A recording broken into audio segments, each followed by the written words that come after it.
Гевгелиското комунално предпријатие истражува како дошло до мешање на водата од регионалниот водовод со фекалии, заради што 120 жители од населените места Стојаково, Селемлија и Богородица се заразиле со бактеријата Ешерихија коли. Директорката Убавка Вегован изјави дека и тие били изненадени од резултатите на Центарот за јавно здравје, со оглед дека од истиот водовод со вода се снабдувале и други корисници, но таму немало бактерија. Таа тврди дека по препорака на Центарот извршиле хиперхлорирање уште на 27 август, а во моментов се утврдува како настанало загадувањето на водата, од кој жителите на Стојаково и Селемли завршија во болница. Ова е населеното место Селемли, кој што брои околу 230 жители. Дури 90% од населението побарале помош од лекари, се жалаат на стомачни вируси и примаат терапија. Велат дека најверојатно проблемот лежи во водата за пиење. Жителите од Селемлија се гневни бидејќи никој не им кажал дека водата не е за пиење. Бараат одговорност од надлежните бидејќи во селото имало и деца и бремени жени кои пиеле загадена вода. Цела фамилија, сите. Сите со повраќање и со пролив, еве сега повторно ги повраќа децата.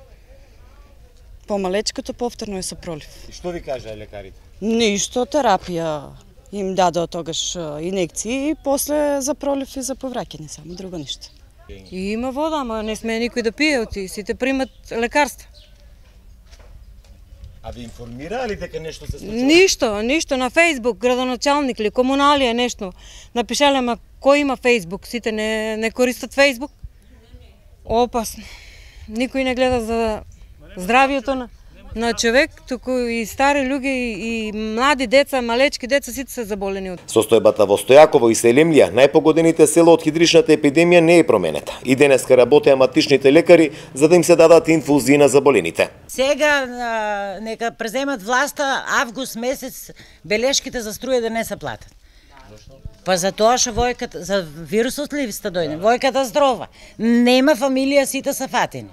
Сите пролив, повреќајни температури, немам што да кажем по. Водата од водоводниот систем во овие три села е забранета за пиење. Центарот за јавно здравје треба да направи 3 последователни контроли, пошто ќе се знае дали истата ќе може да ја пијат граѓаните на населените места Стојаково, Селемлија и Богородица.